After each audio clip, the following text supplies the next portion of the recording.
The U.S. Supreme Court has formally been requested to overturn the landmark ruling that extends legal protections for same-sex marriage. Lawyers on behalf of Kim Davis, the former Kentucky County Clerk who was jailed for refusing to issue marriage licenses to a gay couple because of her religion, are filing a petition saying the ruling violates her First Amendment right to freedom of religion. Filing also says the nearly decade-old decision is not explicitly written out in the 14th Amendment, which is what the protections are under. Chief Legal Analyst Khalif Rhodes with us right now to talk about it. And do you think this argument is strong enough to end up in front of the high court? I don't think that the court should entertain this. The lower court has denied her request. The Court of Appeals has also denied her request. But this court is eager to take it up, and I'll tell you why. A couple of things. Justice Kennedy is who wrote the opinion. Well, he's no longer there. Obviously, the dynamics and the makeup of the bench has changed significantly with the 6-3 conservative majority, 3 Trump appointees since this decision. I know this court wants to listen to this case, and I can tell you why. A couple things.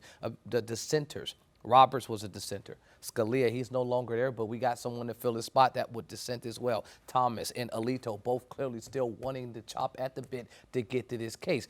Folks that I don't know if they really want to hear this case, you're talking about Kavanaugh, you're talking about Barrett. I don't think they really want to entertain it, but if it gets in front of them, I think it's clear that they'll rule how they ruled in the past on these types of cases. And so you have a fork in the road moment for us as in American history. The folks that are making this petition point to his Justice Kennedy opinion, and they said that it was, what did they call it? Legal fiction. Is what her attorney said, legal fiction. But there's some things in there that I thought were pretty nice when you read it, because, I mean, a lot of these opinions are boring.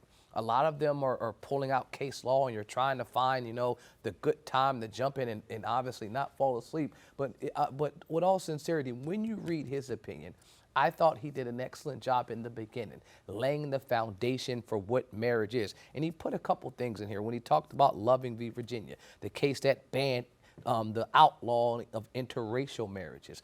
He says that one of the vital personal rights essential to the orderly pursuit of happiness by free men. He said that marriage is that.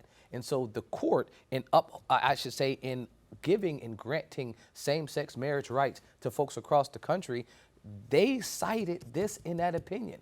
I think that would still be controlling. However, I think the conservative majority may have another opinion. But you're looking at this, does this compare at all to Dobbs v. Jackson when it comes to the Roe v. Wade? I think it's right there. I think the fight, it took the same-sex marriage fight a lot longer to get in front of the court. Roe v. Wade was obviously precedent for 60-plus years. This took a long time to get in front of the court. So it won't have as long of a time to be there, so it won't have that, earth-shattering, meteorite type of shattering where it's, hey, you overturned something that was 100 years of precedent. But this will have the same impact on families. It will have the same impact on people that were expecting to go and get a marriage license today under the ruling, and now tomorrow they may not be able to. The other quick question I have for you, is Kim Davis actually the one who is pushing for this, or is this the conservative movement overall that is going through her? She's the only person, I say this a lot of times, Brian, you got to have standing to get a case in front of the court, and she's one of the last people in the country that have standing. She's connected to this case. She was a person that at the time attempted to block and stop folks from doing it. She was found liable, and that case is what gives her standing to bring it again. So do I think this is her? I think that part of it is her. But is she being pushed and suggested to go and continue this type of claim?